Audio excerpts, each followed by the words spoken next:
Hi everyone, thank you very much for joining our learning session on website and blog content writing for MSMEs and freelancer. This is the seventh lesson in this series out of 23 for the e-commerce and digital marketing mentoring program for MSMEs. So, my first question to all of you is what process do you follow when selling online and get them to buy? I mean, pag nagbebenta tayo online, o nagpo-promote tayo ng products and services natin, I'm curious, what process do you follow para, yan, spread the word and get them to buy? Would you like to share your process? Kahit na simpleng bullets lang. You can type your answers using the questions box so that you can, share your experience insofar as this area is concerned. Of course, typical na nakikita ko gumagawa ng website, iba sumasali sa mga sulit, OLX, yung iba sa Instagram. Okay, sabi ni Ramil through Facebook. Okay, how about yung iba? Ano yung what process do you follow? Of course, yung iba, yung mga freelancers, they promote their services dun sa mga groups na nagpo-focus sa freelancing. Yung iba, sumasali sa Upwork. Okay? So, did I miss any other process that you might be doing to promote your products and services? And of course, if you are in the resort industry or hotel industry, you might be listed sa mga Airbnb or sa mga booking.com, no, among other things. Eileen said Facebook and Instagram. Okay, thank you very much for sharing that. All right, so marami tayong process. Now, but what we usually suggest is that to communicate to your target market and to get them to buy, of course, all of those channels are very effective, but it is important to have a process. In one of our earlier sessions, I already discussed this. So there are three stages that usually a buyer goes through. Ito yung journey na go through ng ating mga target market. So, andyan yung awareness stage, consideration stage, and decision stage. And as Ray said, of course, you can use social media promotions and pictures of products. And it depends also in which stage of the buyer's journey do we introduce them. So, ito yung tinatawag nating buyer's journey, although others refer to it as the inbound marketing process. Ang popular source dito ay si HubSpot. For Facebook, ang tawag nila doon sa process nila is yung kalinang customer path to purchase is awareness, consideration, and conversion. Although I must admit that there is usually a thin line between these three, no? Especially the consideration, parang masyado siyang dikit sa awareness, although parang masyado rin siyang dikit sa decision. So anyway, we would like to clarify that as we go through the process. And of course, if you are following this process already and you're just attending this session para lang magkaroon na idea or a refresher or hear a different perspective or you would like to share what you're doing, you're more than welcome also. Okay? Now, it is important na pinag-iisipan natin siya kasi kung gagawa lang tayo ng gagawa ng content, pwedeng walang structure yung ating pagmamarketing, no? So, you have to think about how do you help your target market understand, no? So, yung sa awareness process, yun yung gusto nating ma-achieve. Paano natin siya matutulungan para maintindihan yung kanyang dilemma o kaya maintindihan ko ano yung gusto niya ma-achieve. So for example, maybe before attending this webinar session, you're thinking about paano ba ako pwede maging freelancer? Ano ba yung mga services na pwede kong i-offer as a freelancer?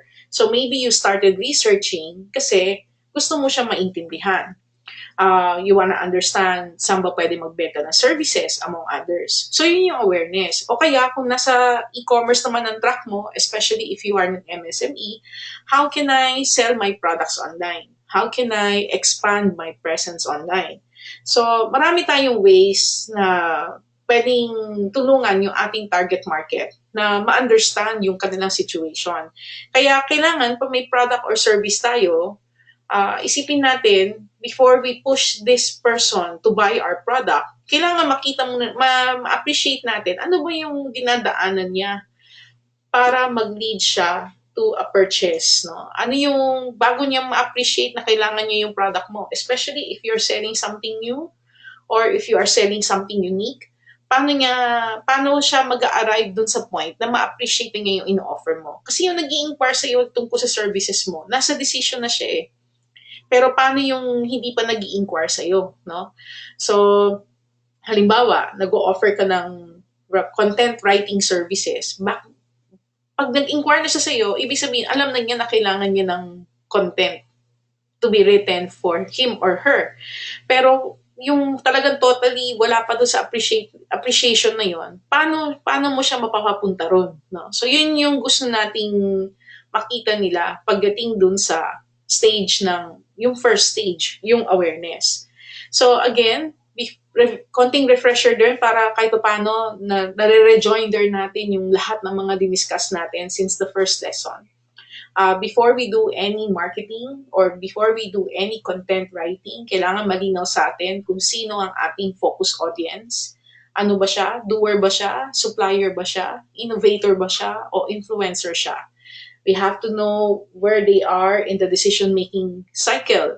Are these persons recommenders, or are these persons decision makers para sa ating mga, para yung kinakausap natin, yung nag-a-avail ng ating product or service. And usually we encounter both, either decision maker or someone senior, o pwedeng staff na napag-utusan, but whoever that person is, we have to know who do we have in mind when communicating to our target. So, remember, pinag-usapan din natin, maraming content na makikita yung ating target market online. So, how do you help your target market to consider you as an option? Kahit na hindi ka pa nagbebenta, nagki-create ka lang ng content. For example, gumawa ka ng content on social media marketing tips. O kaya gumawa ka ng content na 5 routines to save yourself from hair loss. Halimbawa, gumawa ka ng ganong klaseng article. Pero marami nagsusulat nun eh. So, paano kanya mababasa? I have one student before sa Certified Blog and Social Media Entrepreneur Program. Mahaba siya magsulat. Magaling naman siya magsulat.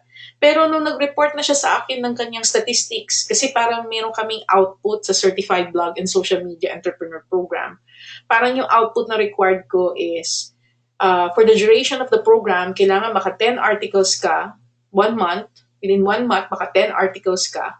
And dapat yung website mo, i-goal mo na maka 1,000 readers ka dun sa website mo. And then you have to show statistics or stats based on for every article that you publish and you promote, how many readers do you have for every article or blog post that you come out with. And nung nag-presenta siya ng stats sa akin, parang baffled ako kasi ano siya eh, parang may niche market siya, yung LGBT na community. And pero nung nagma-marketing na siya, napansin ko, parang every article na na-publish niya, less than 20 yung nakabasa nung kanyang post. Pero nakikita ko naman, ang sipag-sipag niya mag-promote ng kanyang content. So, kaya sinabi ko rin sa kanya, pag-aralan mo, paano ka ba nagma-market ng iyong content? Nag-engage ka ba? Are you marketing to the right people na maaring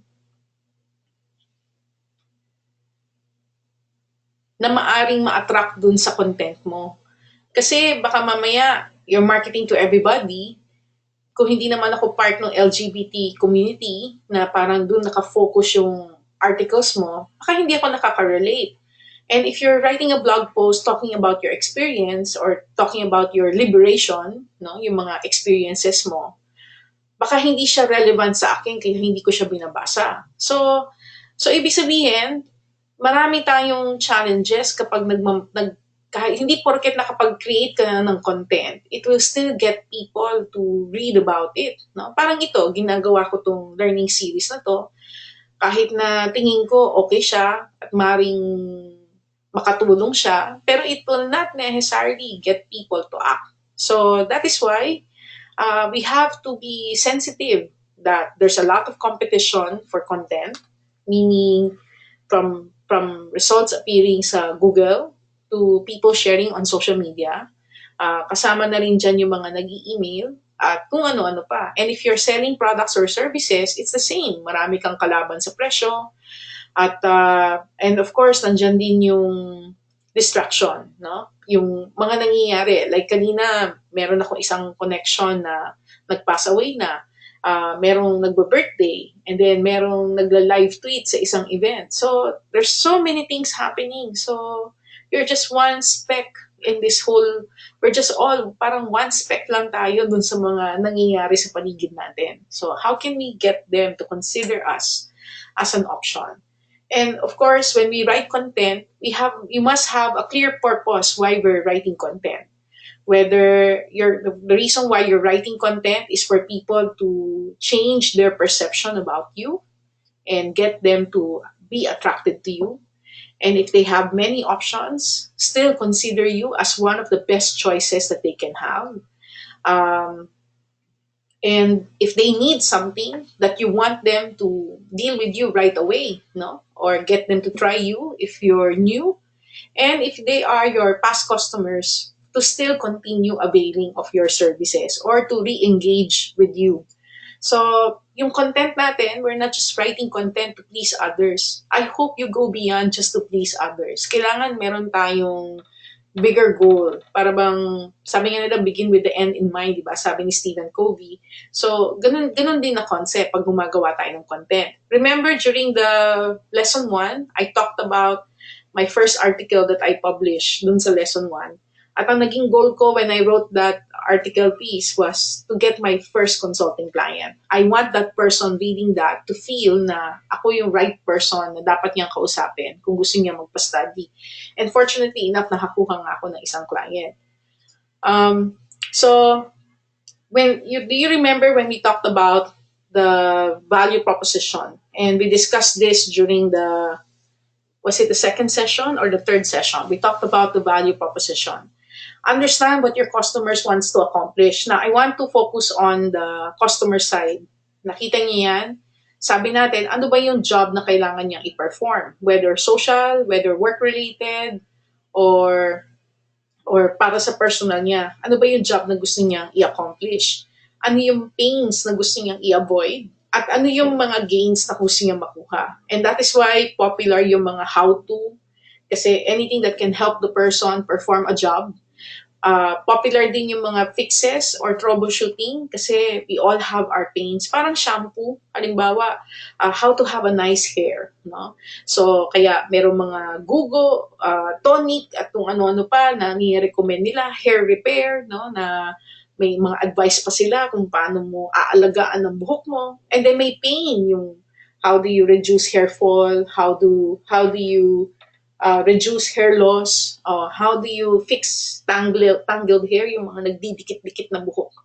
And then merong aspirational, yung hair na nag-glow, hair na makintab, hair na straight and flowing, hair na mapapalingon sila pag nakita nila ang hair mo.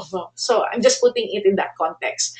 So, anyway, yun yung 3 parts. So, kaya pag tinitingnan natin yung person, kailangan tignan natin na pag gumagawa tayo ng content, makita natin yung 3 aspects na yon. Hindi yung puro nakafocus ka lang sa aspirational or nakafocus ka lang sa how-to. Okay? So, ideally, we should be looking at 3 aspects. But if you want to focus on one, gusto mo mag-niche, okay lang. Pero kung gusto mo talaga mas maka-connect sa iyong target market, ideally, yung 3 yan, gusto nating ma-hit. So, with your customer in mind, think about how does your product or service benefit them. So, magkonting exercise tayo, no? Would you like to type your answer? When you look at your product or service right now, when you look at what you're offering, what's in it for the buyer? Okay? And then, what problems does it take away? And how will it make their lives better? I'm curious, when you look at your product or service, in a gist, parang ano yung essence na ito yung gusto mo sana ma-convey. What's in it for the buyer? What problems does it take away? And how will it make their lives better? No? So, halimbawa, pag sinabi natin, halimbawa ko ilalagay ko siya doon sa e-commerce na class namin. So, pwede ko sabihin, what's in it for the buyer? So, pwede ko sabihin, it can help increase their profits sa business by extending their business online. What problems does it take away? Yung mga ma-avoid nila yung mga mistakes in ma-avoid nila yung mga expensive mistakes no when embarking on expanding their business online. And how will it make their lives better? Kasi mag-open siya ng opportunities, new market, new customers, and it will also be parang may rediscovery of self din. Mag-open din siya ng other opportunities na pwedeng later on, yung experience nila, pwedeng maging expertise nila. At pwede nila itong i-offer as an expertise to others. So, pwedeng sa akin, yan yung pinakasimpleng way na makonvey ko yung job, pain, gain that more or less I am addressing.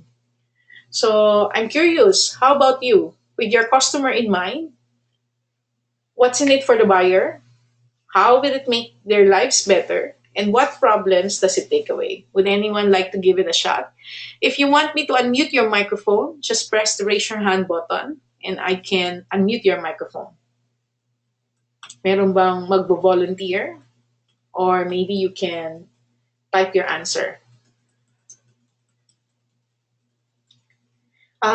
Ito kaya ganito rin siya, no? Kasi kailangan pag kumukuha ka rin ng content writer, normally, pag content writer ka at may pinapasulat sa'yo, maganda kung meron ka munang big picture appreciation din ng iyong target market. No? O yung product, ano ba talaga yung benefits ng product, especially if it's parang a common product na.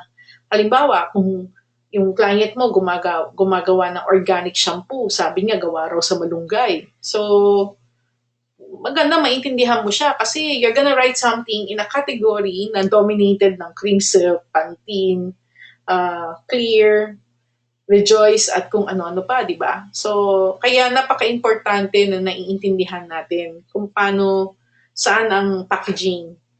So, sabi ni Remel, ang binibenta niya ay health and beauty. Niall said, with my services, the client can have instant partner on their digital marketing endeavors. I can reduce their worries and risks in building their brand online. And I can help them increase their leads and convert them to sales. Yun ang sabi ni Niall. Okay? And then si Ray, nag-raise ng hand niya. Ray, you want me to unmute your microphone, Ray? Hi, Ray. Ray, you want to say something? Yes. Yes, Hello. go ahead. Go ahead, Ray. Okay. Good morning, Janette. Sige. Introduce yourself and Yeah. I'm a writer. Mhm. Okay. I'm selling my services, and then basically, what's in it for the buyer? My clients are usually based abroad, so they want a writer who can localize their products. Mhm. So my expertise in localizing their products so that they can be adaptable and understandable, yun yung hinahire nila for my services. Mhm. And then the problems that the problems that my expertise take away from them is yung they won't, kumbaga the search is over for them in terms of looking a writer with an experience and then who can localize their products, because I've been in the advertising industry for so long. So naintindihan ko na yung paano ko ita-translate yung products nila para maibenta dito when I write or blog. And then how will it make their lives better? So basically, hindi na nila isipin yung kumbaga parang magbibilang na lang sila ng mga na-reach out ng blog na yon. Okay, at saka makakommunicate sa kanilang target market. Correct, exactly. All right. Thank you very much, Ray. I'm glad na Okay, I'm glad na working yung microphone ni Ray. So at least later, Ray, it will be great kung mas participate ka pa, no? Sabi ni Ramil, kaya I simply want them to be beautiful and healthy. Ramil, ang challenge ko dun sa sinabi mo, kasi okay, health and beauty ka, pero each product has its own solution. Para bang each product has its own benefit. So, kaya mas maganda kung ma-appreciate natin siya from a per product basis kasi parang yung pagbili ng tao, unless ang loyalty niya ay nasa brand, nabibili niya whatever that brand is selling. Pero kadalasan kasi, di ba, talaga namimili tayo per product. Depende dun sa ating need at appreciation dun sa product na yon. Maria Elena, is yung maybe it's Ray's domain expertise that is his advantage and value proposition. Okay. So medyo okay, Elena, thank you very much for that. Sige. So all right, so let's continue. So kaya kailangan pag pinasukan natin yung content writing, we should clearly think about what distinct value do we add. And that's the reason why we went through this process we went through the appreciation process so that once we start writing we should always be able to come back to this na does this article write up help me achieve any of the three, no, or achieve all three. So parang may purpose kung bakit natin siya ginagawa, hindi yung basta nilagay lang natin. For example, I want to write an article about Daniel Padilla. Okay? So, sige, mag-fangirl ka, mag-fanboy ka, what have you. But still, paano mo siya i-connect dun sa ginagawa mo? Diba? Kaya yung iba, diba, they might want to write about celebrities, pero they will put it in a context. Like, for example, last night's news, nagulat ako, si Coco Martin pala he has a company called Cosintech. Is that correct? Siya pala yung gumawa ng Ang Probinsyano na game. And then, last night, through the news, in-announce din yung launching nila nung Luna Sangre na app na you can look like a vampire or a wolf, no? And so, you have a brand, pero at the same time, kung isusulat ko siya, then alam ko kung paano ko siya i-connect sa what's in it for the buyer, what does it take away, and how will it make their lives better. So, mako-connect mo dapat siya. So, sa kanya, na-connect niya yung kanyang pagiging celebrity para, tapos paano niya mako-connect yung ibang experiences na makaka-add pa ng value sa kanya as a celebrity and even as a service provider, no? Kaya clear dapat sa atin what distinct value are we adding to our target market. So when adding distinct value, your writings or the content that you will generate should allow you to achieve these four, no? Your opinions will be heard and in the process might even be sought for because of the content that you're generating. People will choose to read you. If you're writing content, they will choose to engage with you. And some will even want to have a relationship with you and want to have a continuous relationship with you, no? Healthy and thriving. So yung sa pag-a-add, kailangan ma-achieve natin yung 4 na yan. Curious ako, do you like to share your story or are you the kind of person who would like to stay behind the scenes? Yung, kasi di ba yung iba, may mga nakikita tayo na talagang the creator, the service provider, the person is in front. Kahit na product pa yan, kahit sabon pa yan, you know the entrepreneur behind it, siya yung nagkukwento ng story niya. Merong iba naman, talagang wala. You won't know who is the person behind the service, you won't know who is the person behind the brand, kapag nakafocus lang sila dun sa pagmamarket ng kanilang product or expertise that they're offering. So I'm curious, how would you describe yourself? Are you kayo ba yung okay to go out of your way and be the spokesperson for your brand? Or ano kayo? Behind the scenes kayo? Okay, Ramil said behind the scenes daw siya. How about the others? Of course, when we're rendering services for clients, especially if you are a freelancer, behind the scenes tayo. Pero kayo, when you want to promote your product or service, do you go out of your way na talagang mag-build kayo ng brand or nagbibid lang kayo sa mga projects and that's it? Okay? So, it depends, no? So sabi ni Nile, for me, I share my story since I advocate everyone has a story worth sharing. Sabi ni Nile. Sabi ni Alvin, I'm more of the behind the scene guy, but I think it's important to be out there also. Okay? And then Paulo said behind the scenes siya. Niall also added, motivate people to be a storyteller in their fields. Omi mentioned behind the scenes mostly.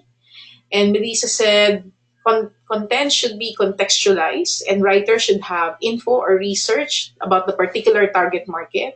And even the narrative should be in a language that is familiar and therefore understandable to the market being targeted.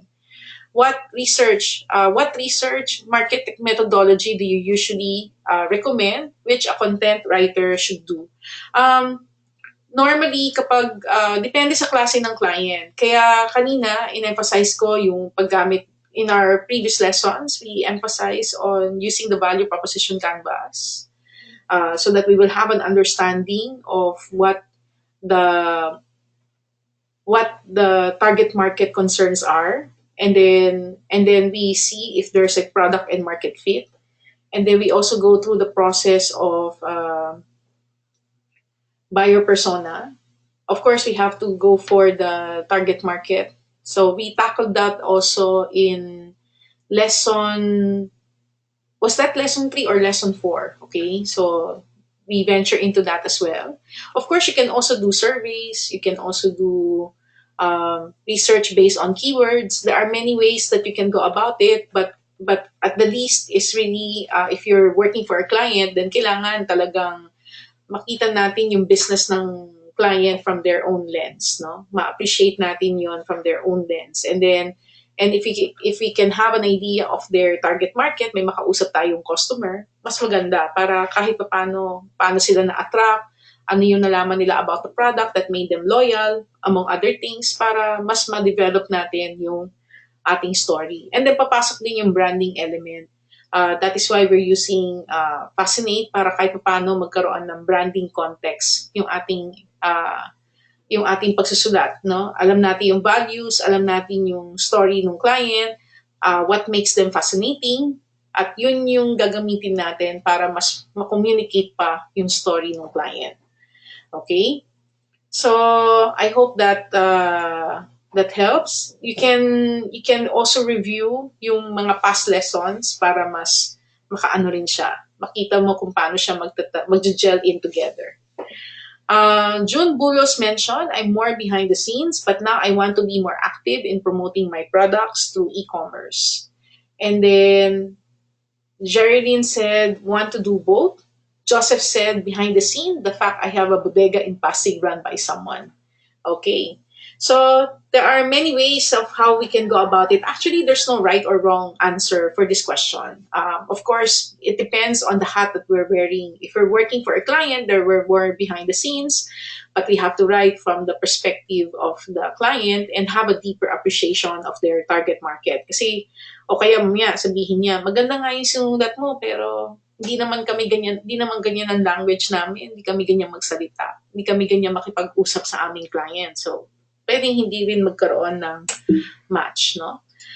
So, ideally, the story, whether we're promoting the product or service of the MSME or the MSME wants to sell their products or the freelancer wanting to promote their story, mas maganda kung maintindihan natin, mas mapakita natin yung story ng person. Kaya may mga freelancers na when they introduce themselves, they give a background of where they are, where they're from, ano yung naging experience nila, bakit sila nag-decide na maging full-time writer. Talagang they go through the process of making themselves be seen as a person. Makita rin yung values, commitment, mga principles nila. And then, para makita rin kung ano yung human element dun sa product or service na pinopromote. So usually we talk about our inspiration. How do we learn over time? How do we test our effectiveness? Of course, admitting to our failures as well, which makes us more human and realistic to our target client. And then yung service natin, paano siya nag-evolve? And then, yun, pag-a-add na rin ng tinatawag nating social proof. Kaya kadalasan may mga testimonials tayo, no? na what do people say about the product or service that we're offering. So nakakatulong siya para mas ma-convey pa natin siya. Kaya pag nagsusulat tayo, minsan, may tendency kasi tayo na we get too technical. So, parang nagiging instructional lang siya o basta ano lang tayo, ganito gawin mo, ganyan, ganyan, ganyan. Pero kung mas nilalagyan natin siya ng human element, mas maganda. Yun. Kaya minsan we talk. Kaya natin mas sinosoften yung story. No? Yeah, putting inspiration, talking about failures, talking about how we improve. And then, yun, kung makaka-add din tayo ng social proof, no, people sharing their stories, the better. Now, there are many content types. When it comes to content writing does not have to come from the writer. Minsan content can come from other people, yung tinatawag nating crowdsource. So I guess it depends on what we want to achieve. Maraming klase. Kaya kung tutusin, meron kaming ginawa before na content creators bootcamp. And I'm going to share the links to you later because the lessons there are free that you can access. Kayo mag-decide kung saan nyo gustong, ano yung mag-work best para sa inyo. It depends on what objective do you want to achieve. There was a time, because of SEO, I had to make sure na meron akong podcast, meron akong SlideShare, meron akong YouTube, meron akong blog, meron akong website, meron akong Scribd. Halos lahat ng channels, pinaglagyan ko ng content for purposes of search engine ranking and visibility. And hindi ko naman sinasabing mali siya, no? It has its purpose. Pero more than that, kailangan clear sa atin bakit natin kailangan yun, bakit makakatulong yun para mas maka-reach out tayo dun sa ating target market. So, huwag kang mag-create ng podcast para lang masabi mo may podcast ka. Huwag kang gumawa ng SlideShare para lang masabi mo may SlideShare ka. Kailangan may clear na intention tayo. Clear sa atin yung paano to makakatulong for us to achieve yung goal natin, whether for ourselves or for our client. We do content writing also to influence, no? So, lalo na if we're doing blog writing. So, we use this to build reach, maging popular tayo dun sa ating target market, within our target area, and build goodwill. We are using this also to convey to our target market that we're relevant, that we are authoritative on the subject, that they can trust us, and develop an affinity in that category. And we can only achieve reach and relevance if we are able to, achieve resonance with our client by communicating frequently over a period of time. And in the process, dapat yung content natin ay na-amplify. Kaya mahirap yung sabihin mo, once a week lang ako, once every 2 weeks, once a month lang ako gagawa ng content. There's nothing wrong with that, but you will not necessarily be able to achieve yung influence na dinidesire mo. If you want to achieve influence, kailangan medyo campaign yung perspective natin. Like kung tingnan nyo itong ginagawa natin ngayon, let me go back dun sa ating website. If you notice, we have 23 videos lined up, di ba? 1 to 23. Content creation process siya, no? Pero if you notice, it will run from January 19 to March 19, which is technically 2 months, no? So, papapansin nyo, may frequency siya. 2 to 3 times a week. Although merong period na may once a week, may period na medyo may bakante ng konti. Pero technically, in the span of 2 months, merong i-release na content. Typically, a campaign should be like 21 days. Dahil may kasabihan before na it takes 21 days to form a habit. Pero right now, sabi nila, for people to remember you, it's not enough, especially for e-commerce, it's not enough that people get to see you 3 times, 5 times, 10 times. They should see you at least 20 times para daw tumatak ka as a brand to a person. Kaya yung pag-build ng influence takes time. So, kung half-hearted ka in creating your content, casual lang siya sa'yo, yeah, you might achieve something. Pero if you really want to kung gusto mo talaga magkaroon ng something solid, then you really have to put your content writing from a perspective of a campaign as well. Yung content creation should be part of a campaign. Na pag wala kang campaign kasi parang anything goes lang basta may nalalabas kang content. Pero kung may campaign ka, iniisip mo na ginagawa mo to over a 2-month period, may gusto kang ma-achieve, then mas clear yung results na maaaring makuha mo. So kadalasan, when what we often see when in the context of e-commerce or even for lead generation, where content writers are hired, usually we use content to reach out to our target market. Kaya meron tayong social media content writing, email content writing, and then blog writing. And we also have to do writing on our landing page or through our offer page, whether this is an e-commerce product page or the product or service that you are offering to your profile on Upwork or wherever they may be. And we will know if we are effective when when our lead or when our offer is availed of, no? So like in my case, let's say eto, itong landing page na to, masasabi kong effective siya if people are signing up. No?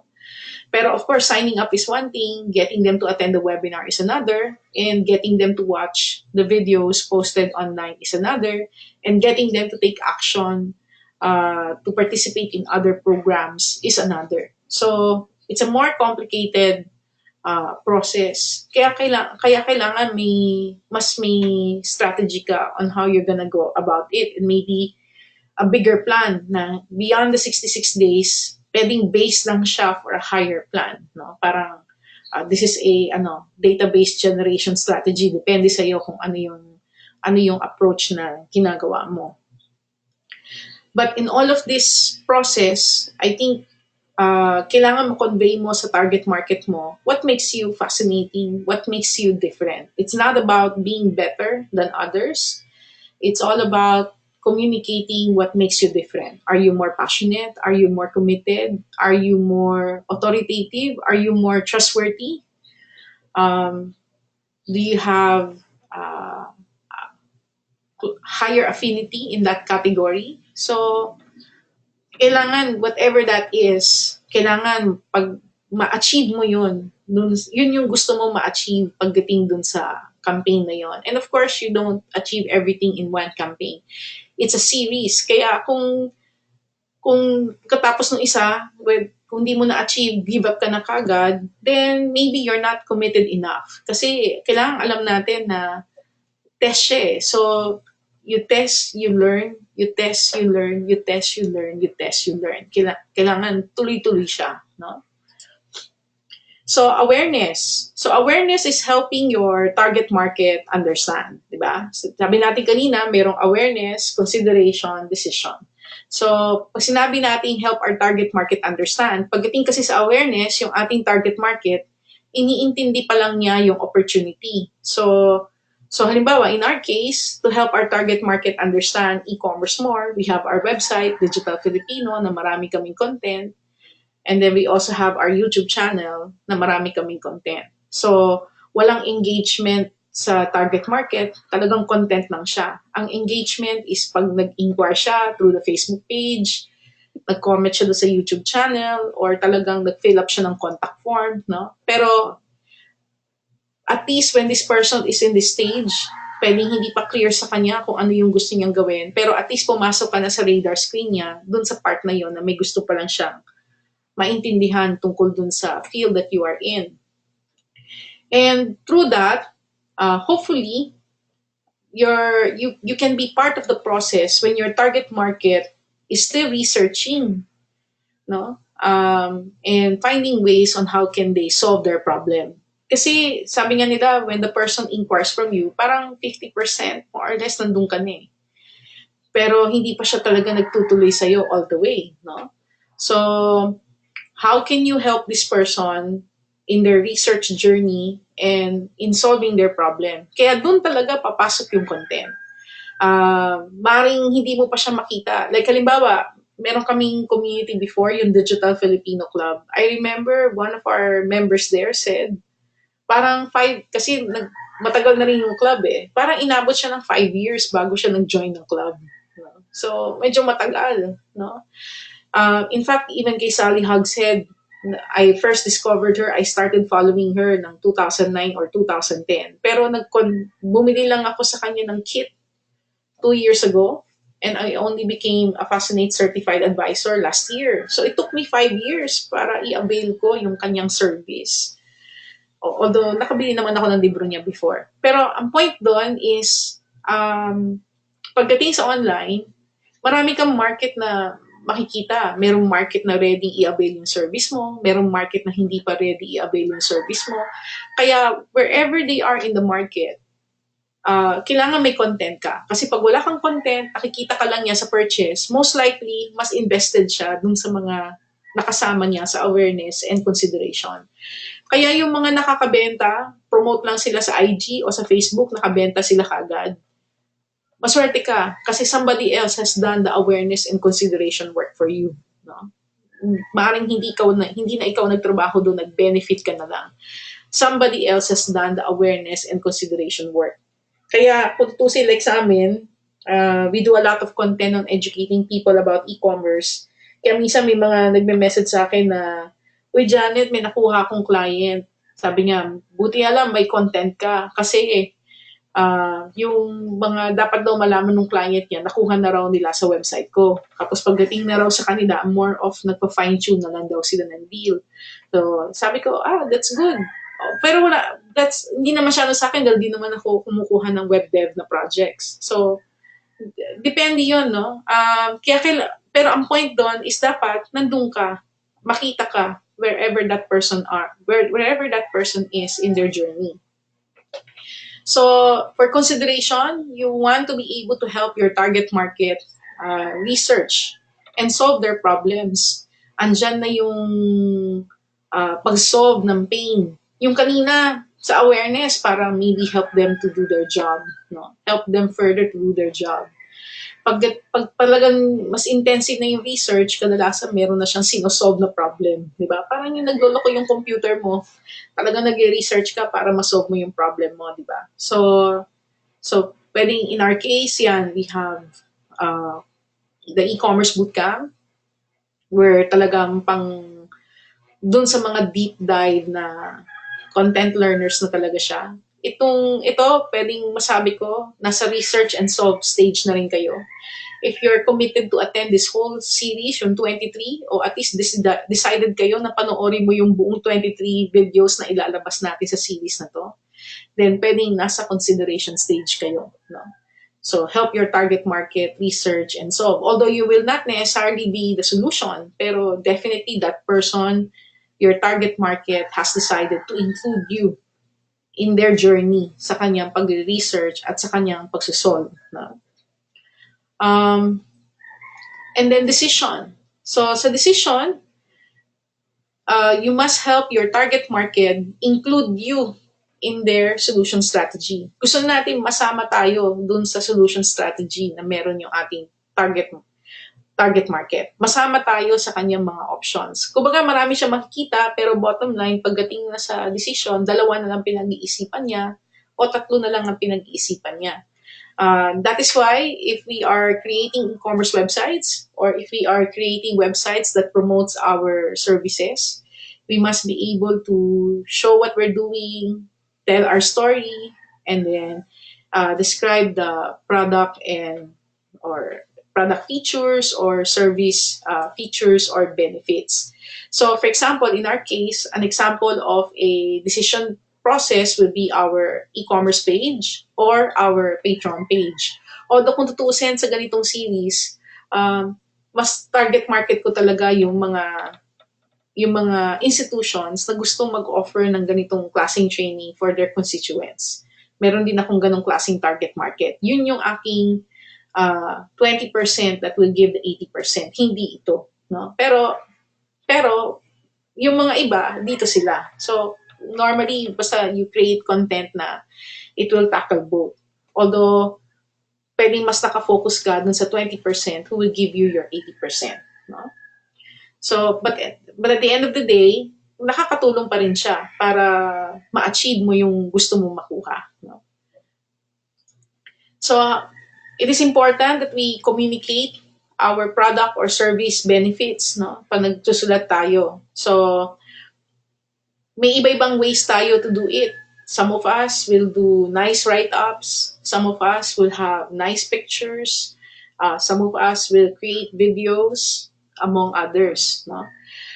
Reminder lang, remember during our past session, we talked about yung paggamit ng pictures. So remember na kailangan, a picture tells a thousand, sabi nila, a picture tells, ano yun, a picture says 1,000 words or something like that. But of course, for online, whether you are promoting a product or you are promoting yourself, so we must follow formats prescribed by platforms like kailangan JPEG siya or PNG siya or TIFF siya, may dimensions. File names must be consistent with the product. Wala kang confusing objects. Professional yung photo mo. Kasi di ba minsan, maganda nga yung write-up mo, wala ka namang picture. So, ang uso ngayon, people like scan through the content. Kaya nga gumagamit tayo ng bullets, gumagamit tayo ng mga enlarged text, mga quotes, quote boxes, o kaya mga important information na boxes o infographics para magstay pa yung person longer dun sa content na pinublish natin. Get them there, get them to stay there. No? So, for the photo or the image, if you're featuring a product, they must be in frame, white background ideally, and wag oversell. Talagang photo talaga siya para at least hindi siya mukhang hard sell. No? So, ideally, the product page or the service that you are offering must communicate how this product or service will help your target market. So kanina ginamit ko si Subida as an example. So halimbawa si Subida is nagpo-promote siya ng mga Philippine souvenirs. So mapapansin nyo dun sa write-up niya, meron siyang 5 bullet points. Nakafocus siya kung ano yung nagpapa-unique sa kanyang product. Handmade, conscious daw siya. So, meaning, may siya, eco-friendly siya. So, nag-focus siya dun sa values, no? Unique. So, defiance to modernity and machinery by using native materials and human skill. Excellent attention to detail makes this woven backpack a unique piece and a perfect Philippine souvenir. Spacious, perfect for 13-inch laptops. Tough, what people do not see is a cordura lining that makes the bag built for carrying heavy load.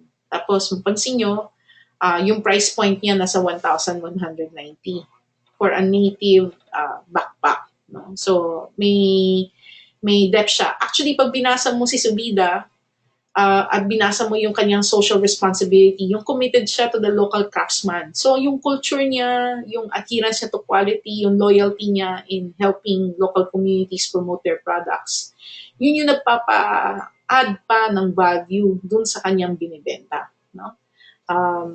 And so, that's one way para ma-communicate niya yung sarili niya, pero i-demonstrate niya rin yun doon sa commitment niya sa kanyang target market by seriously communicating paano to makakatulong sa kanyang target market and make the target market feel good when they purchase the product.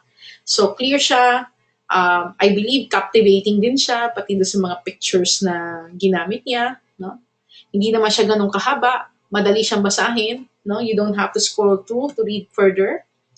And I could say na more or less complete din yung kanyang information. No? So, kaya kailangan ma-achieve din natin yung 4 C's kapag nagsusulat tayo ng isang write-up.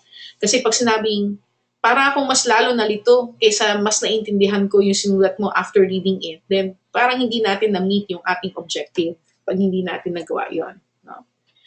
And ideally also, kailangan yung target market natin, mawala rin yung guilt.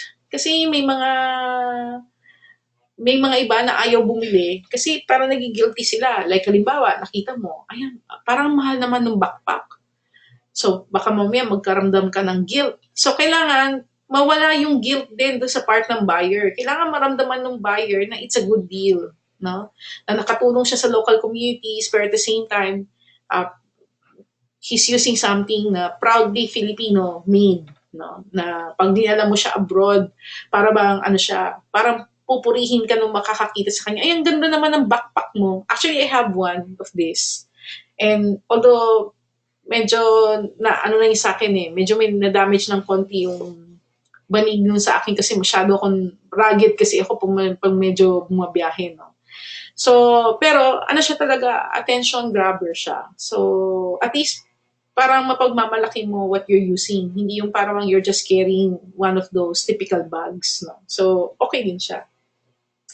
At kaya wala ang aking buyer's guilt nung inavail ko siya, binili ko siya. So, before we proceed, review lang tayo kung meron ba tayong mga questions. In general, which is more effective in blog writing? Is it a third person or a first person? If your identity is known, kung kilala ka, ibig sabihin, ikaw yung face ng brand, hindi ikaw yung, you don't mind being in front rather than the person behind the scene, then okay maging first person. Kasi kung ang nakapangalan mo lang admin, tapos lahat ng sulat mo first person, my, I think, I believe, I recommend, yung nagbabasa, iisipin niya, sino to? Sino to I believe, I recommend. So, kung ganun ang gusto mong tone, kailangan nakikita ka. So, kung willing kang makita ka, willing kang makita yung picture mo at ikwento mo yung experience mo, then dapat first person siya. Now, pwede ka rin magsulat as a third person. Kasi alam nyo, nung nauso yung pagsusulat, like yung Digital Filipino, nung kinreate ko siya noong 1999, third person siya eh. Siguro dahil nagsimula ako as a writer for publications. Eh pag writer ka naman for publications, wala namang first person doon kasi lalo na kung nagko-cover ka ng beat. At that time, I was also covering the IT beat. No? Nag-a-attend ako ng mga press conferences sa mga IT and submitting it to various publications. So we usually write from a third person. Kaya nahirapan ako maging blogger kagad. Para bang I only became comfortable writing from a first person perspective 2005 na. Kasi nga nasanay lang ako na third person. Hirap na hirap talaga ako magsulat before na first person. Kaya hanggang ngayon di ako makasabi mo yung mag-vlog ako about movie, mag-vlog ako ng kinain. Parang hindi ako ganun. Kasi hindi nga ako first person na writer. So I have to find something na pwede ako magkwento from a first person perspective. So yun, sa e-commerce din.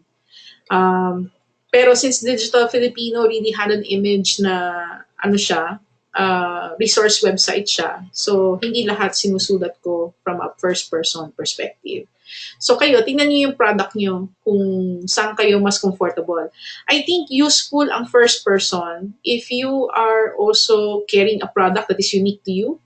And even if you are carrying a product na pwedeng kinikerry din ng iba. So para what will make it distinctive is the additional tips that you give through your writings, no? Or through your personal stories. So dun siya pwedeng makatulong. So, curious ako, what is your content creation process? I hope na makikita nyo through this, throughout this process that we're sharing, itong pinakita kong flow, I hope nakasense nyo na para may content creation process tayo na sinasuggest. So, ito yung aking content creation process. No? Para bang pa may client ako, o kaya kung ako gagawa ko ng website, o gagawa ko ng project, ito usually ang aking pinag-iisipan. No? So, yung aking buyer's persona, ano yung kanyang job, pain, and gain. So, of course, before that, meron akong value proposition canvas. Meron akong business model canvas. I have my value proposition canvas. Nakafocus ako dun sa customer side kasi I know it's not about me. I'm writing from the perspective of I have to write from the perspective na makakatulong siya dun sa aking target market. Ano yung kanyang job na kailangan niyang i-perform? Ano yung kanyang pain to perform that job? Ano yung gain na gusto niyang makuha? No? And then, i-align ko siya. Ano yung product or service? Ano yung features and benefits? How do I align it with the persona's profile? Yung job, pain, and gain niya. And then I have to visualize ano yung customer path to purchase. So I can go back to past customers.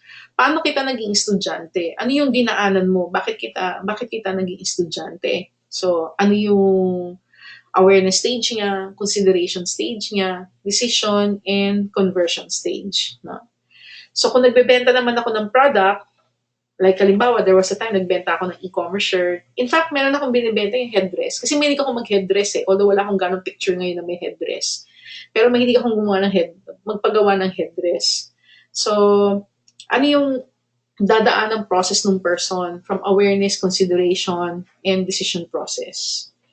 And then I have to come up with a content creation system or process. So sa amin, ang aming content creation system and process is a combination of writings and videos. So yan, itong ginagawa natin ngayon, like gumagawa ko ng webinar series. So these are part of the content creation system and process that I'm following. So kung write-ups din siya, then pwedeng kasama rin siya dun sa process. And then magkikreate ka ng templates. Now, of course, pagdating sa writing, yung writing kasi marami pang elements doon, no? So mamaya, meron ako ibibigay na link sa inyo, tapos i-run through lang natin kung ano yung mga tips na binigay natin doon para follow up na siya para sa inyo. And then, possibly, mas maganda rin sana kung meron kayong templates. So, find a method na comfortable ka. Like, for example, yung mga lessons namin before, typically 12, typically 1 hour. Typically, meron kaming fina-follow na storyboard on how we tell our stories. Yung yung fina-follow ko yung kay Nancy Duarte, yung Sparkline. Yung call to adventure. What is, what could be, what is, what could be. Yung aking middle ng story, palaging contrast siya. What is, what could be, what is, what could be. And then, usually sa ending ko, meron akong call to action. And then, may commitment to a new, or para bang may bliss na pinapa-aspire dun sa person. So, pwedeng may flow ka na gusto mong ma-achieve. May gusto ka mo-convey. No? So, kayo mag-decide kung ano yung mag-work for you. No? So, before we end our session, may papakita lang ako sa inyo mga references. We have a digital creators content development bootcamp that you can join for free. No? So, to access this, may mga i-review lang akong very quickly na mga lessons. Pagpunta nyo rito, may webinar video rin siya. Tapos meron siyang handout that you can access. We also have one on writing for the web that you can also access. Ang gagawin ko, meron lang may mga tips na nakalagay dito. So, i-review lang natin siya para pandagdag dun sa material na diniscuss natin. At kaya ko siya mas dito na shinare para at least meron kayong pwedeng na reference. So ano siya, no? Meron tungkol sa writing, photos, audio and video creation, presentations and slide docs. Meron din siya tungkol sa infographics, presentations, and audio and video. Although, kung tutusin, marami pang pwedeng improve dyan, pero these are one of the contents that we released before, no? So, teka, medyo nag-load pa siya.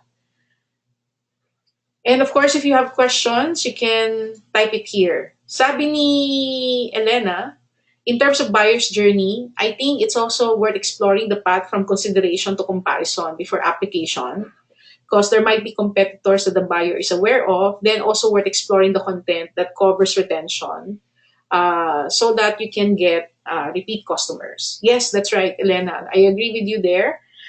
Normally, kapag umaabot ka sa decision, pag umaabot ka sa decision aspect, definitely you're being compared with others. Kasi doon pala sa buyer's journey, marami na siya nakikita. Kaya doon pumapasok talaga rin yung volume ng content mo and then the quality of content that you have. Kasi the more you invest in terms of content, the more you invest in terms of your presence and how you can be seen online, pwedeng mas malaki yung magiging emotional investment mo mas magiging malaki yung emotional investment ng person sa'yo. Di ba sabi nga nila, you touch the heart to touch the mind. Pwedeng matouch mo yung mind pero hindi mo matouch yung heart. Kaya depende rin kung ano yung content na nilalabas natin. Now, pagdating naman sa retention, it's a cycle eh. Kasi after a person finishes yung kanyang awareness, consideration, and decision stage, kumbaga sa sparkline, by this time, after decision, nag-avail na siya, pwedeng tapos na yung relationship mo. Kaya ikaw rin naman, as a service provider, kailangan nag-evolve ka rin. Kailangan nakikita mo kung ano pa yung mga services ano pa yung mga possible needs niya na pwede pa rin magka-relationship ka with that person. Na pwedeng pumasok ka ulit dun sa cycle niya. So, parang papasok ka na naman ulit sa awareness, consideration, decision. Kaya, kung may mga iba't iba kang products or services na interrelated siya with each other, then pwede mo iposisyon yung papasok dun yung cross-selling, upselling na ma-offer mo. For example, like kay Subida, nakabili ako ng backpack, halimbawa. Tapos later on, naghahanap ako ng ireregalo sa client. Pwedeng doon na rin ako titingin ng pangreregalo para sa client ko. Although I remember sa kanya rin yata ako bumibili ng honey.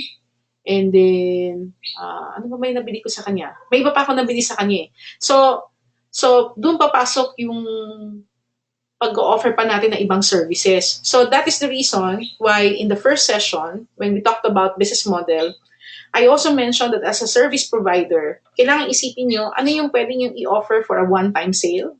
Ano yung pwede mong i-offer for a repeat sale?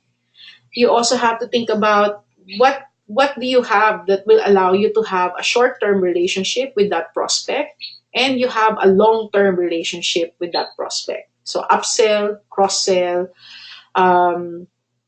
short-term relationship, ano yung pwede mong maging long-term relationship. Kasi kung isa lang ang product mo, pwedeng one-time lang siya. Unless consumable siya na pwede kang magkaroon ng repeat customer in that process, pwede niyang repeatedly i-purchase yung product mo. Otherwise, kukulangin. Kaya sa target market, for a target MSME, palagi ko tinatanong sa MSME, ano yung positioning ng product mo? Ano yung pang one time? Alin yung may repeat probability na i-consume siya na i-consume?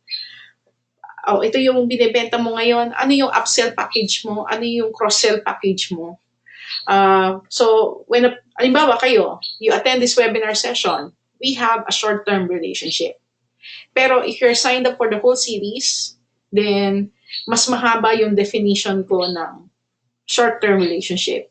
Yung mga students ko, ang tawag ko sa kanila pang long-term relationship siya. Kasi I usually get them involved kahit natapos na yung relationship namin. So, mas long-term yung relationship na perspective.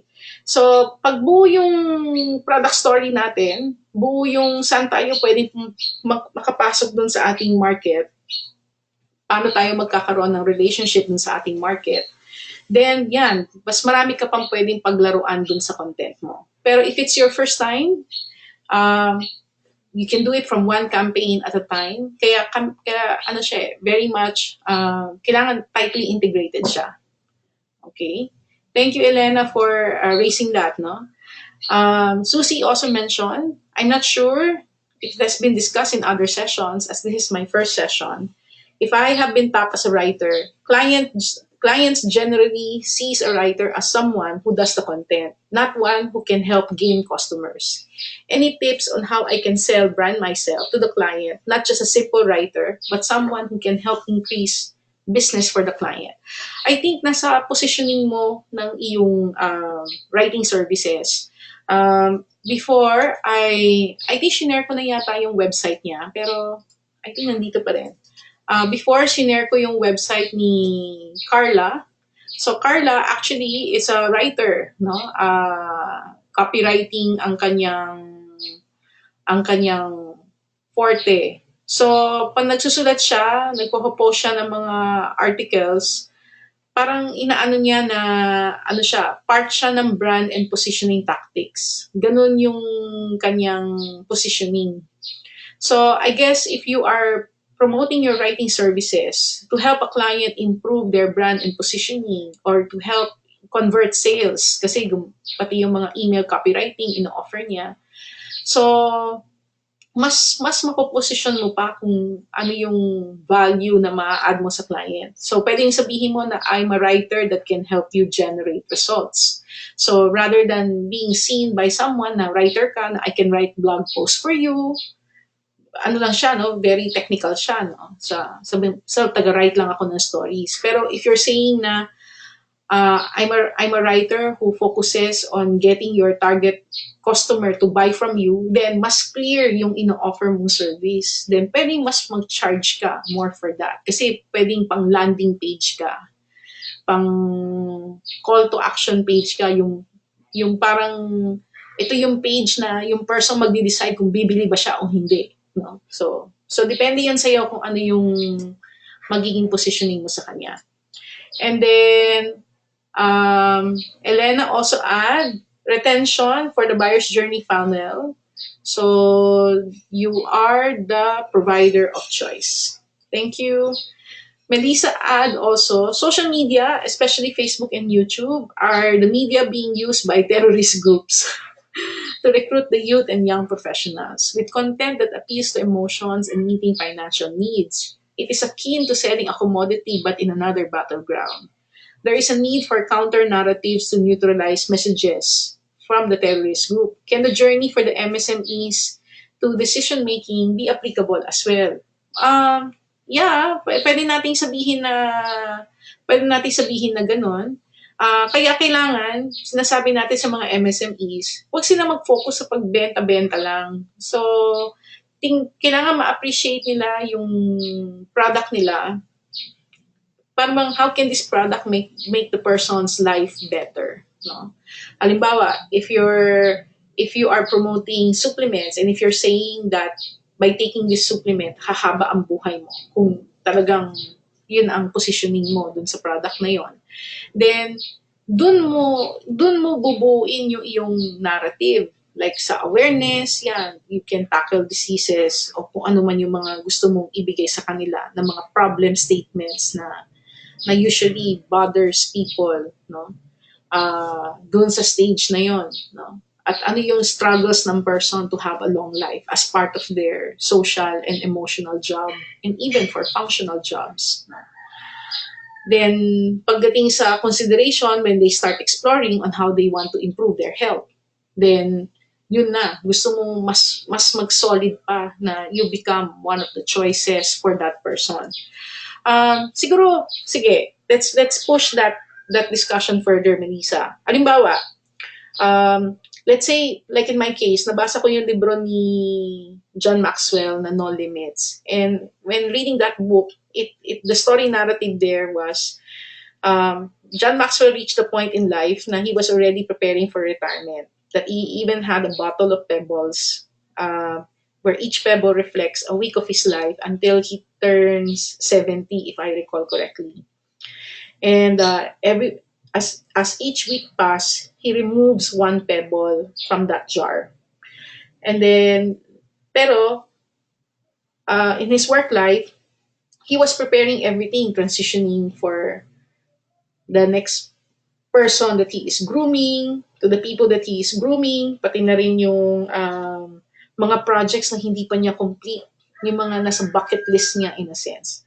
And at that stage, interesting enough, he was having the time of his life. Parang the best achievements were happening in that stage of his life.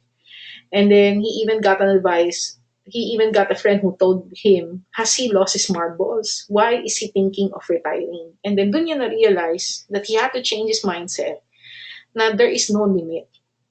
So instead of setting a retirement age, he is decided to give his 100% for as long as he lives and not slow down.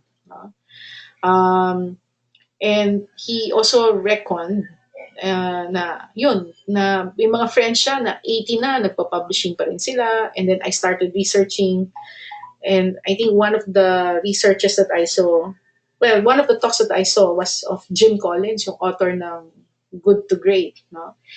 And yung sa story ni Jim Collins, he talked about Peter Drucker, and then Drucker said, and he said that Peter Drucker's best works in his life came out when after he reached the age of 65. Yung after 65, all of his best works came out after that age pa. So, anyway, so kung ganon, kung let's say, ako yung person na yon ako yung person na yon na nabasa ko siya. So, all of a sudden, nagkaroon ako ng awareness na, hey, I don't have to define my life na hanggang 65 lang ako. Pwede pa lang hanggang 80. I can have the best time of my life until 80 and do more, do greater things until I reach the age of 80. So, pagdating sa awareness stage, then I have to be more conscious, no? What do I need to do to be at the best form that I can give my best until the age of 80, no? So, pagdating sa awareness, maybe I would start researching ano yung mga pwede kong gawin para mag-reach ako doon na hindi ako matulad doon sa mga very fit tapos biglang inatake pa rin, nagkasakit sila or something because they push naman themselves too hard. And then, after deciding kung ano yung gagawin ko, then maybe pagdating sa consideration stage, I will tighten up my options, no? Ano yung PPDin kong routines, no? And then, sino yung mga I'm gonna lean on to para mag-reach ako doon. So, pagdating sa decision stage, pwedeng nag-decide na ako na, okay, so sa leadership, I'm gonna rely on John Maxwell. So, sign up ako for John Maxwell programs. Pagdating sa spiritual, okay, gusto ko yung mantra ni Rick Warren at saka ni Ken Blanchard. Diyan ako mag-align with. Pagdating sa professional development ko, sige, pagdating sa communication, Nancy Duarte ako. Pagdating sa branding, sige, Sally Hogshead ako. Ito yung napili ko. Of course, before reaching that, marami akong pinagpilian. Marami akong binasa para mag-decide ako pagdating sa decision stage, kanino ako pupunta, kanino ako susunod, kanino ako mag-rely on. Ito yung mga models na nag-decide ako na sundin siya. No? So, pagdating sa products and services, o sabihin ko, I'm gonna be a tea drinker from here on. Okay? I'm gonna sleep before pagkatapos ng black sa gabi, bigla pati yung pinapanood eh. Matutulog na ako. Turn off ko na yung computer. So, yung from the context na maintindihan mo kung ano yung gino-go through ng buyer mo. Na yan, kung paano yung ginagawa ng mga terrorists para maano niya yung kanyang users. Makuha niya kung sino yung mga clients na kino-convert niya. Ganon din pagdating sa MSME. The deeper you know your target market, then the better ka mas makakapag-serve dun sa need ng iyong target market. Mas alam mo kung ano yung narrative na pwede mong i-present sa kanya para ma-convert mo siya. Kaya pag medyo hindi ganun ka tight yung story, then talaga magiging challenge siya. Somebody once told me that it is best to sell through your own website rather than FB. What are your thoughts on this? Yung social media kasi, parang ano siya eh, there are two aspects to it. Pwede mo siyang gamitin for retention, for continuous engagement with your target market, with your customers, while your website can be used for different stages of the customer. So, it depends on the content that you're putting there. Pero ang suggestion ko, your best content should be on your website. Hindi sa Facebook. Kasi pag nawala yung Facebook page mo, kawawa ka naman. Wala na rin yung content mo. Joseph asks, what do you think, John, is more effective? Promote first the product or promote first the brand? Is people buying because of the product or the brand? Pwede bang both? May iba na, well, depende sa leadership, no? Diba, if you get a chance to read John Maxwell, yung level 5 leadership is that people follow you because of who you are and what you stand for. May mga brands na nakapag-achieve ng tinatawag nating level 5. So, to the point na ano man yung ibenta nila, more or less, there's a big possibility na itatry siya ng target market because of the trust of the on the brand and the products that are affiliated with that brand. Now, kung MSME ka, because of limited resources, you try to do both at the same time. Kaya sa mga MSME, kadalasan, binibenta rin yung story. At sino ba magandang example dyan? Like Orispa. How many of you have heard of Orispa? Yung story ng Orispa, this is a local brand. Of course, we know Orispa, the product, although yung iba sa inyo hindi familiar sa kanya. Ay, ano nangyari?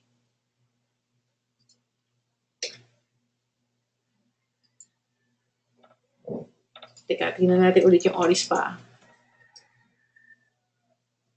Orispa. Okay, dito na lang tayo. And then, dito.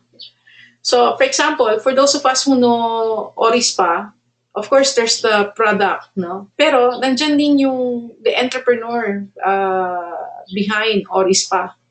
So, yung branding ng Orispa is not limited to the product itself. It's also heavily tied into the identity of the entrepreneur behind it. So the entrepreneur is strengthening the brand, no, in the process, no. Kaya ang suggestion ko, sabay siya, as much as possible sabay siya. Although from the branding perspective, pwedeng kasama yung identity ng owner, especially if the owner is really committed na ito lang yung product niya. Minsan mahirap gawin yung branding na from the person perspective, kung yung person na yon masyado siyang affiliated with so many products. To the point, siya rin mismo, wala siyang solid na brand. Pero kung talagang siya ay committed dun sa brand niya, na ito lang talaga yung pinaka-negosyo niya, at dyan siya nakafocus, dyan niya sinil yung kanyang, parang yung public perception sa kanya, masyado talagang tight dyan, then pwede. Another example would be yung Eco Store. Okay? Isa sa mga I got a chance to work with before, sila Chitwan. I first met Chitwan through Eco Cafe, Le Bistrovert. And then, yun, nagkaroon kami ng mga konting blog projects before. Ako yung tumulong sa kanya para ma-create yung social media presence niya. No? Although ngayon talagang, she's now handling her own social media presence. Pero yung story ng Echo, actually, ano siya, no? It's a business na parang there are 3 women involved in this, no? Kaya yung growth ng Echo is tightly integrated dun sa growth nung entrepreneurs behind the brand. So let's look at yan, si Chitwan, no? So marami siyang mga itong tatlong magkakaibigan na to. No? Sila yung kasi they're also working with women entrepreneurs among others. So sila yung spokesperson ng brand. And parang sila yung nagko-communicate din ng ideology ng brand. At saka talagang part sila ng mga iba't ibang communities, what have you. Siguro pag umabot na tayo dun sa portion na magma-marketing na tayo ng mga services natin, selling, mas itatighten natin yung story pagdating dun sa paano tayo nagsisell. Ano yung mga tactics para mas ma-propagate pa natin yung brand natin. No? Okay? Tapusin ko lang itong sinishare kong content. So, if you get the chance to visit this link, itong lesson 1 on content development, share ko lang ulit. So, meron siyang handout dito that gives an overview of content development and the different types of content that you can explore. So, if you want to see the different contents, you can check that out. Due to lack of time, hindi ko na tinakal yung empathy map. Kasi itong empathy map, halos 1 oras ang isi-spend sa paggawa ng empathy map. No? Especially if you're gonna tie it into the hero's journey. And then for the writing, you can also check out this one. Although I think mas simple lang yata yung deck ko for writing. So, nag-discuss tayo dito nung hero's journey, no, yung ating hero na gusto nating i-reach out to, ano dapat yung laman ng ating post kung magsusulat tayo. So, halimbawa kung magsusulat kayo ng mga blog posts, try to avoid boring headlines. So, may mga suggestions for headlines that can attract people. Yan, mga surprise headline, question style, curiosity, negative, how-to numbers, or audience, or be specific. So, may mga samples dito that you can check. And then you also have, meron din tayo sinasuggest dito na headline formula na ito yung sinasuggest na iba, number, adjective, keyword, rational, and promise. Para ba? Usually, karamihan, ganyan yung mga headlines.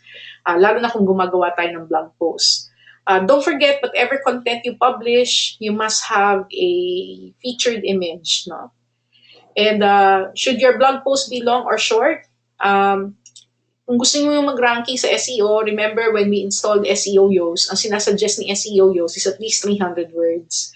Pero kung gusto mong gumawa ng mahabang blog post, okay din kasi lalo na kung talagang heavyweight talaga yung content niya.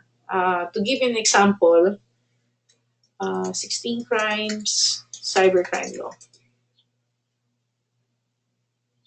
Okay. I'll give an example. Nung na-publish yung cybercrime law, nung na-release na, a lot of people were looking for information about it. So I wrote about it.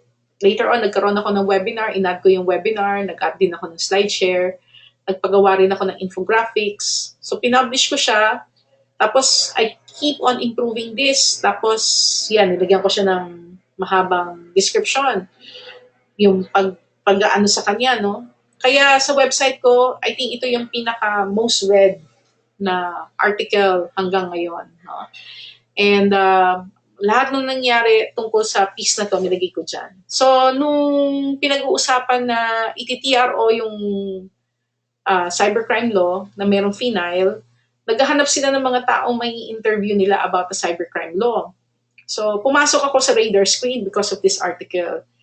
And in my end, because mas ano ko dito, because of e-commerce, strong ang favor ko for a cybercrime law.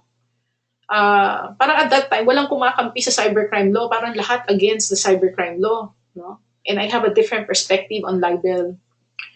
So I think for 3 days, I got 13 interviews because of this article. And dahil nga, medyo mas ano yung perspective ko sa kanya, dahil nga, mas binasa ko na siya, mas naiintindihan ko na siya. To the point, naalala ko, when I was guested at ANC, na may nag-tweet nga nun eh, sabi niya, I was hitting down the cybercrime law hard, na nai-in-love na raw siya sa cybercrime law. Na dati, ayaw niya doon sa cybercrime law. Pero after daw na ipaliwanag ko siya, parang in-love na raw siya sa cybercrime law. But anyway, ang point doon is, longer stories can also have an impact. So, pag mag-decide kayo, depende kung ano yung gusto nyong ma-achieve, no? Make it personal, no? Ayan. Of course, if you are the MSME, most likely the reason why you ventured into that business that you are handling right now, passion nyo siya. So, when you write your content, when you generate your content, kailangan maramdaman talaga na ito yung passion mo. Kasi pag passion mo siya talaga, parang hindi mo mapigilan yung sarili mo kundi i-share siya eh. Overflowing kasi yung passion mo sa kanya. Parang yun, di ba? I mean, people are asking me why I'm doing this webinar series na ganun-ganun lang. I'm sharing so much information kasi passion ko siya, no? So, rather than keep it to myself, it will not make me any better by keeping it to myself. Of course, meron ditong article, yung tactics to influence through writing, although iba dito medyo, ano na natin, ayan. Ito, yung how can you be more likable? So, make sure that when you communicate, may mga writers na when they write, medyo arrogant yung kanilang voice. I guess kanya-kanyang style yan. Pero I subscribe to what Tim Sanders teach dun sa libro niyang The Likability Factor. Yan. Be friendly, develop a friendly mindset, communicate friendliness, be relevant, no? Connect with others, yeah, show empathy and be real, no? Yan, yung tungkol sa blogging. No? So, ideally, if you write something, kailangan may follow-up ka. And the follow-up does not have to be in the same channel. It can be on a different channel. For example, we've created this lesson series on the influencer bootcamp. So, yung YouTube channel ko talagang hindi ko siya nilalagyan ng laman before. Kasi I'm more of a Vimeo girl talaga ako rather than a YouTube girl. So kaya nag-decide ako mag-create ng follow-up content and nag-decide ako na sa ibang channel ko siya ilalagay. YouTube siya. Uso pa noon yung Google authorship. Ngayon medyo hindi na. Okay? And sige. Dun sa lesson 3, hindi ko ba na-click? Sorry, akala ko na-click ko siya. Hold on Ibalik natin. Mas ano tong, yung lesson 3, yung mga tips lang on improving your writings. You can go here if you want to learn more.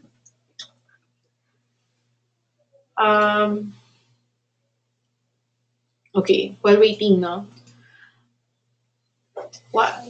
Sabi ni Melissa, Washington C. said that what he realized after retiring is that there is no such thing as retirement and that one must continue pushing his or her passion to the end. Thank you, Melissa. And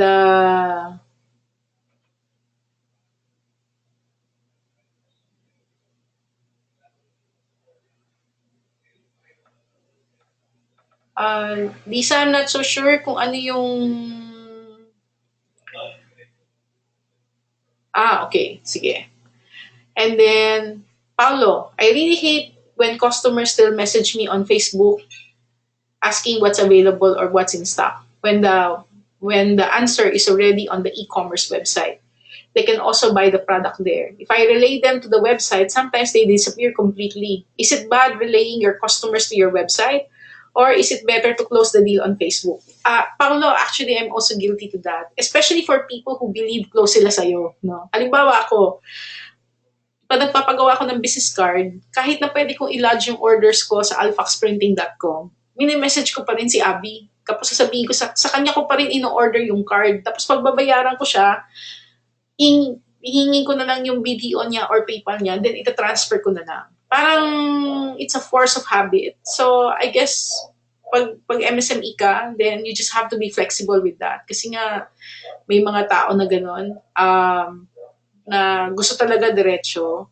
Although maybe there's a nice way also of saying na i-route siya dun sa website kasi hindi ka na kamo allowed na mag-process ng orders directly. So kasi 'di ba, alam naman Pilipino very relationship oriented eh. Kaya kung tutusin, kaya click yung mga IG sellers saka mga Facebook sellers kasi alam nila na they're really talking to a person. Now, what others do, yun, sasabihin nila kasi may ganito siya, may voucher kami, may ganito kaming promo, pero you can only avail of this promo if you buy it online. So, siguro create a much stronger incentive para people will buy it online. Donna said, is it downloadable? Donna, you can view it anytime through the links that you provided.